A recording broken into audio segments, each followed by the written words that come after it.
everybody. Are you looking for some free science fiction and fantasy books to get you through this weekend? We have them. We read the first few chapters of each of the top 5 free fantasy and sci-fi books on Amazon. They have a list. So the link to that in the description box below. And today we've got a creepy cult, a trucker dealing with an EMP aftermath, and a space freighter headed off to a mysterious black site. Oh, and we also have dragons and a sexy, magical Christmas mystery thing. But before we get to all that, hi everybody, welcome back to the MetaStellar YouTube channel. My name is Maria KOROLOV. I'm the editor here at MetaStellar, and today we were helped out by Alex KOROLOV and E.S. Foster, and Emma is here with us today. Hi, Emma. Hey, All right, so let's skip over the rest of it and get into the books. Starting with book number 5 on today's list, The Naughty List by L.A. Kelley. It's the first of 4 books in the Naughty List, a paranormal romance series. The other books are $3 each, but they're all in Kindle Unlimited. So Kindle Unlimited is where you pay $12 a month and you read all the books you want. You are stuck on Amazon in the Kindle thing, but you do get to read as many books as you want. So that's pretty cool. And this book has been on our list before. It's pretty popular. It first showed up in November of 2022, and then again last November, just in time for the holiday season, because it's a Christmas romance. So we begin this story with David, who wakes up in a panic after a party. Oh, and I read this one, so I'm telling you like what I thought of the book. So he thinks he's forgotten to lock a vault on the other side of the building. And he teleports over, because I guess he has magic powers, and the door is open. And there's a book missing, book with a capital B. And then he shudders. He thinks that this will bring shame on his family. But wait, he feels a mystical connection with this book. It's not too late. He can follow the thread of this connection and find the book and bring it back, or die trying. So that's how the story opens. And then we switch to the point of view of Rosalie, who works in a Florida department store, and she's getting the place ready for Christmas. And she has a crush on a hot new hire, and she herself's an average-looking brunette and socially awkward, but the hot guy hasn't hooked up with any of the flashy girls yet, so maybe she's got a chance. She also wants to get a promotion, but her hopes get dashed. And then we switch to yet another point of view. Billy, who's a hellhound, but like in human form, and he's trying to track down David, the guy who lost the book. So apparently some gods think that David stole the book, and so Billy's gonna find David. And we switch back to Rosalie. She's coming home after a long day at work. She's alone, setting up a bedraggled artificial Christmas tree. Then we switch back to David. He's flying south towards Florida, I guess, looking for this book, because he can fly as well. And then in the next chapter, we're back in a department store. A bunch of people have been fired. There's a lot of tension in the air. So I kind of got caught up in this. It feels like one of those Hallmark holiday movies, but with kind of like this magical Christmassy themed plot. And Rosalie is definitely a sympathetic character, and the store and the customers mean a lot to her. And this is a nice book to cozy up for the holidays, or if you need a break from whatever's happening in the world today. Next, we have Escape by Jada Fisher, the first of 9 books in the Rise of the Black Dragon, a young adult fantasy series. The other books are $1 to $4 each, but they're also all in Kindle Unlimited. And it's the author's first time on our free Friday list. And Emma read this for us. What did you think? I thought this one was really exciting. Going through it, I really enjoyed the opening of it. It starts off hitting the ground running, definitely. So, starts off with Ukra. She's this 14-year-old girl, and she has this strange dream that she is flying above fields of grass. So it's like one of those dreams where you're flying and you're looking down and you're seeing everything that's going on. But then she realizes that she isn't flying by herself. She's actually on top of a dragon and that they are flying together. And they're also flying through like these strands of gold. So it's like she reaches out to touch it, she tries to grasp it, but all of a sudden she's woken up. She's dragged out of her tent by we don't know who, but she's dragged out and tied up. So someone puts a sack on her head, so she can't tell what's going on. She doesn't know who's doing this. And they cart her off. They've tied her up, they carry her away, and no one listens to her protests. She has no idea what's going on, and at some point she wonders if this isn't some sort of prank, like that type of thing. She's like, "Oh, all the villagers, they got me." But this sounds like it's pretty serious. And she's eventually set down, and they remove the sack over her head. It's clear it's not a prank. So the head of the village is standing there, and she also has like several other people gathered around her, like all of the merchants, all the different leaders in the village, and they all have torches. So this leader explains that Ukra's soul is corrupted and that she must be killed. So apparently, we get some backstory here. Years before, there was this huge catastrophic event. It destroyed the climate, killed all like the animals and everything. So basically destroyed like agriculture, cities, and then people developed different supernatural abilities. These people, like they have different abilities such as being able to summon forth lightning or killing with a single touch. Some are even said to be necromancers, that type of thing. So people who don't have these abilities have since tried to kill anyone with these, and they are seen as unnatural. The village is convinced that Ukra is one of these people. Apparently, they're like, you can summon water whenever you want. It's like, no, actually, I just am able to locate water because I follow like where the animals are going every day, that type of thing. And Ukra's trying to explain this to everybody, trying to protest that, hey, please don't kill me. I'm not a magic user. But the village leader eventually approaches with a dagger, intent on killing her. So in the blade's reflection, she sees that her eyes are now two different colors. One is like midnight black, and the other is this bright blue. She has no idea how that ended up happening. And then instead of being stabbed, the village agrees to burn her at the stake. I think this is mostly because they believe she might have water powers, and the fire would kind of like counteract that. I'm not really sure why she didn't just was just stabbed, but I guess then the series would be over really quickly. So as she's about to die, she's slowly being burned, she's feeling it like rise up her legs. Ukra hears this voice, and she realizes that there's this small sparrow just hanging out on one of the tree branches nearby, and he's speaking to her in her mind. So the bird convinces her to just release her anger, and this unleashes a power that will save her. So essentially, she rescues herself. Ukra tries her best. She gets really angry and she just lets it all out. And suddenly there's this huge burst of fiery energy and she loses consciousness. She then wakes back up in her bed. She doesn't have any wounds, but her like pants are burnt up to her knees, that sort of thing. So it's evident that she was almost burnt at the stake, but she's perfectly fine now. And then she finds the bird waiting for her. So she goes outside of her tent and she realizes that her village has been burned to the ground.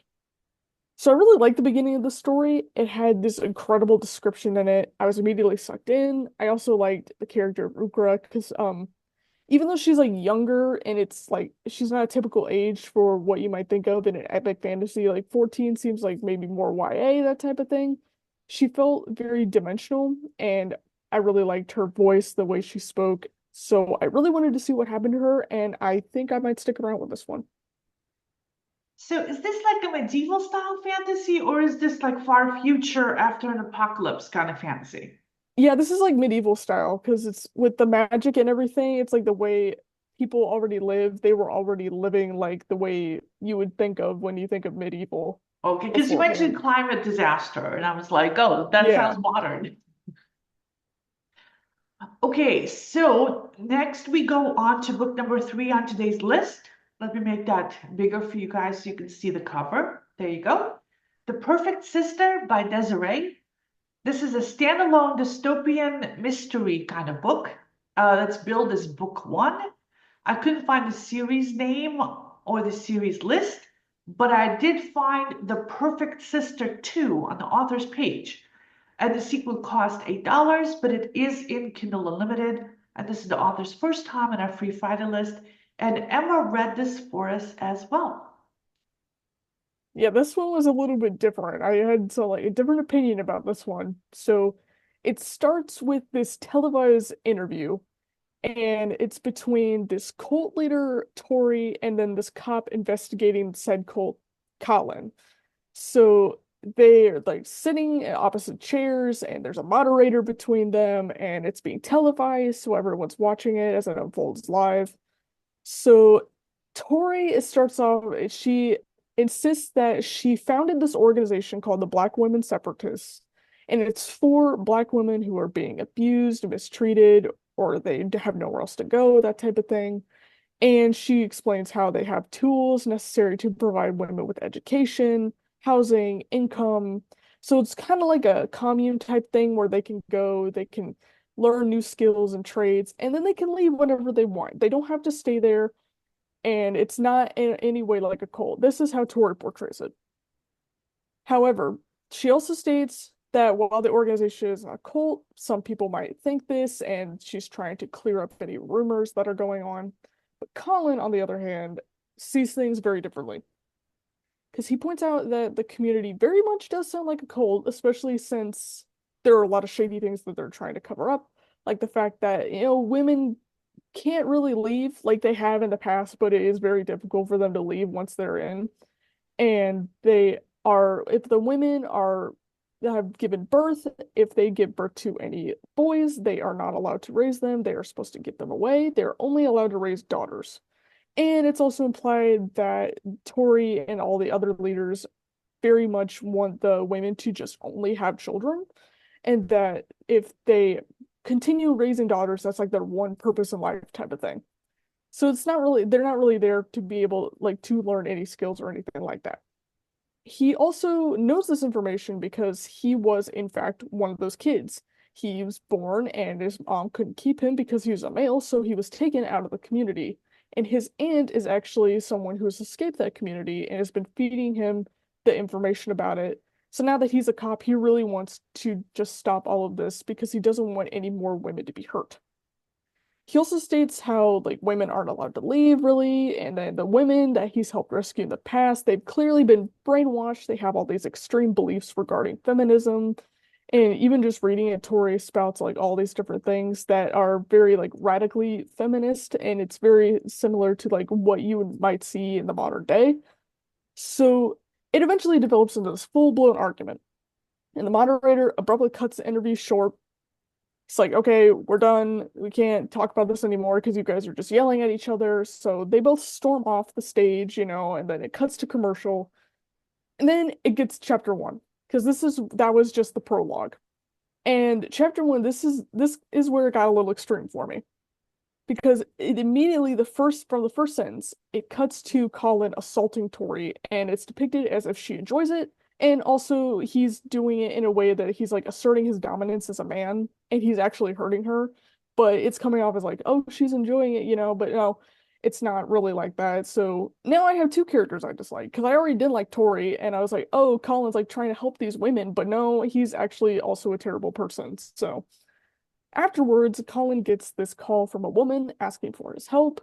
She explains that she gave birth to twins, two daughters. One of them became ill and she had to be taken to the hospital. And she was told by the doctors that the daughter had passed away, but the woman had discovered that she was actually taken, and then the agency the twin was given to is part of the cult Colin's trying to take down. So it's clear that the cult has other shady doings. They're taking all these baby girls. Who knows what happens with them. And then the woman explains that Colin's aunt, who, like I mentioned before, had left the cult, told her that baby was going to be given to a woman named Celeste, which is likely Colin's mother, since that's the same name as his mother. So this is where I stopped reading. I was intrigued by the premise of it, but I didn't expect it to get so extreme, especially in the beginning. So I won't personally continue reading it. Like everybody else is welcome to. Like this premise intrigues you, but there's some stuff in there that I don't know if you are comfortable with, but if you are, go for it. Okay, and now for something completely different. Yeah. Uh, we have book number 2 on today's list, The Final Crossing by Clay Wise. Let me make that a little bigger for you guys so you can see the book. There you go. It's a standalone book of post-apocalyptic survival, but if you like the author's style, he's got a lot of books like it up on Amazon. All of them are Kindle Unlimited, and we have also reviewed a lot of them for these Free Fridays. It's a very popular genre and author. So Alex read this for us, and he says that this is an EMP book, like most of the authors of the books. So this is where an electromagnetic pulse, in this case, it's caused by a solar flare, wipes out electronic devices like cell phones, computers, modern cars and trucks, planes. And Alex says that most of these books typically are told in a third person point of view, but here it's a bit unusual because it's a first person narrative. And that person is Kat. And in the first chapter, she's driving a big rig truck with an empty trailer. And while she drives, she takes a video call while driving to talk with her 9-year-old daughter. And she tells her daughter that she's going to be on the road for 4 days before she can come home. Then she talks to her boss, and the boss asks her to pick up some medical equipment. And she goes off to do that. Then she delivers the medical supplies and then gets back on the road again. Then she stops at a hotel for the night, goes to a diner to get some food. In the next chapter, she's back on the road, talks to her daughter again. The daughter tells her about this big solar flare that's coming. There's more trucking stuff. And finally, near the end of the chapter, the solar flare goes off. Her truck loses power and she pulls over. There's an explosion, there's smoke somewhere. And she assumes that the solar flare knocked out her truck's electronics and probably other vehicles too. And she grabs a gun because, of course, these books all have guns and gets ready to go out and see what's going on. So Alex says this book was a little too slow for his taste. And even though it had this first person perspective, it didn't really pull him in. And the step-by-step rundown of Kat doing her trucking job didn't interest him either.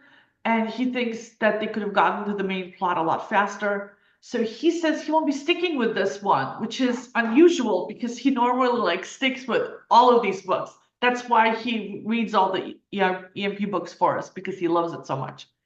So, but yeah, plenty of other people do. I mean, it's number 2 on today's list. So if you like EMP books, check it out. Before we go on to book number 1 on today's list, a space opera, I want to thank our Patreon supporters, including our newest ones, Elizabeth Levin and Jean Marie Ward. Thank you very much. You guys are awesome. MetaStellar is an online magazine of science fiction and fantasy, and we are edited completely by volunteers. And Emma is one of those volunteer editors. And so all the money that's raised from Patreon goes to pay authors for original fiction. Our fall submission cycle just ended, and we're about to send out acceptance letters and contracts to more like a couple of dozen authors. So that is all thanks to our supporters. Thank you so much. And the short stories will be going up. We publish short stories all the time. So definitely check out the website. We also have a newsletter that goes out every Friday. It has our Free Friday list, but it also has all the new fiction that we publish during the week. So definitely check that out. We're also serializing a sci-fi we're serializing more like a fantasy novel with vampires. And that's also on our website. All right. I have books up, and Emma Foster is an editor, so you can actually hire her to edit for you. Okay, book number 1 on today's list. I was so excited to see this, and I grabbed it, and I forgot to put the book cover up. Huh.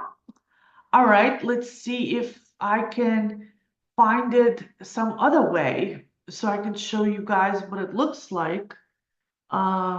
Because I didn't. Oh, nope, that didn't work. Well, that's part of the cover. Sorry about that, folks.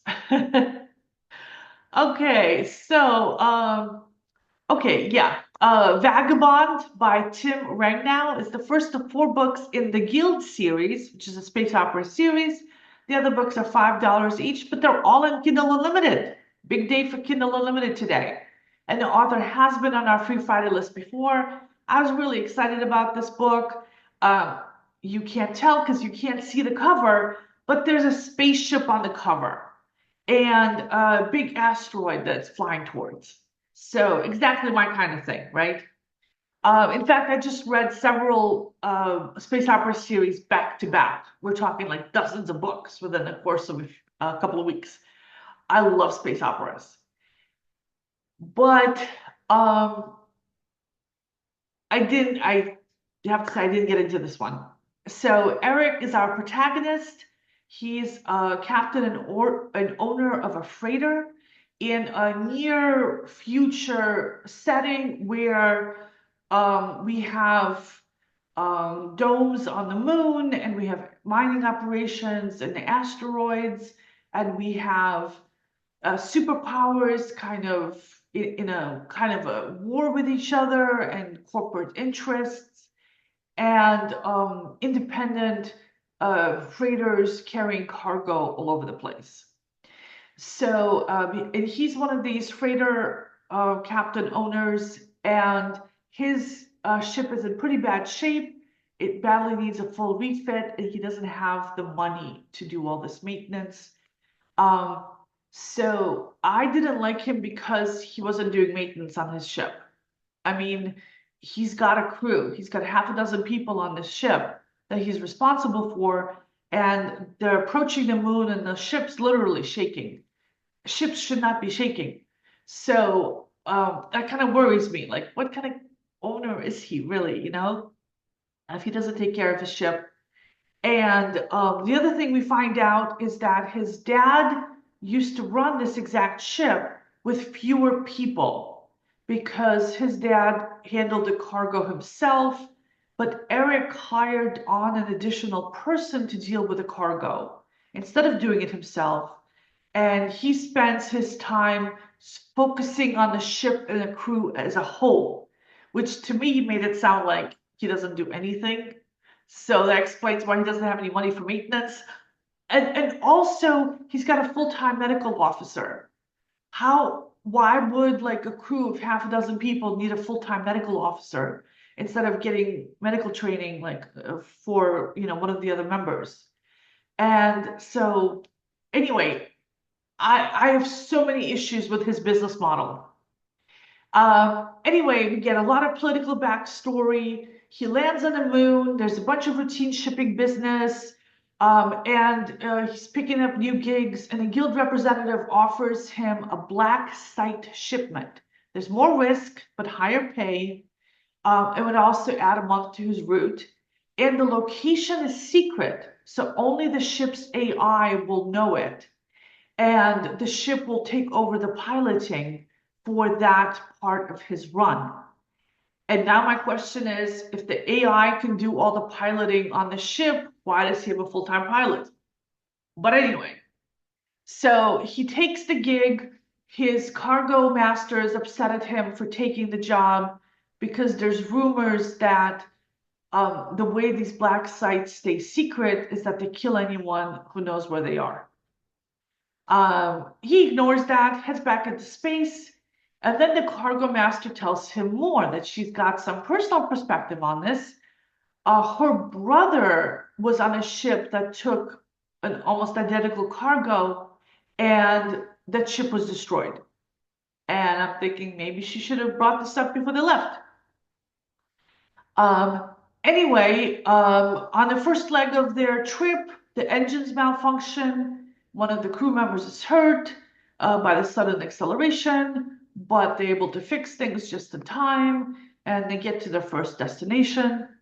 And then there's more stuff happening on the colony on an asteroid, and another guild officer warns Eric that other ships who've taken these contracts have vanished.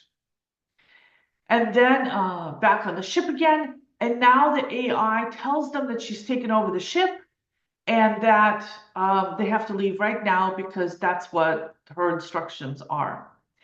The doctor's still on the asteroid somewhere and not back yet. And the pilot, who's married to the medical officer, doesn't want to leave without her. So he decides to stay as well. And the other crew members stay on board for the last leg of this trip. So we're a few chapters in at this point, and really not much has happened yet. And I don't feel particularly connected to Eric and not connected at all to any of the other characters. So I'm not really invested in the story, even though this is my favorite genre. So I'm sorry to say I won't be sticking with it. But if you like a slower kind of development, or maybe you have more of an attention span than I do, and you like this Expanse style setting, and I do love the Expanse. So that was another reason why I was kind of interested in this book. But if you like that, and like I said, you have more of an attention span, check it out. It's free. All right. And those were all of today's books that we reviewed for you.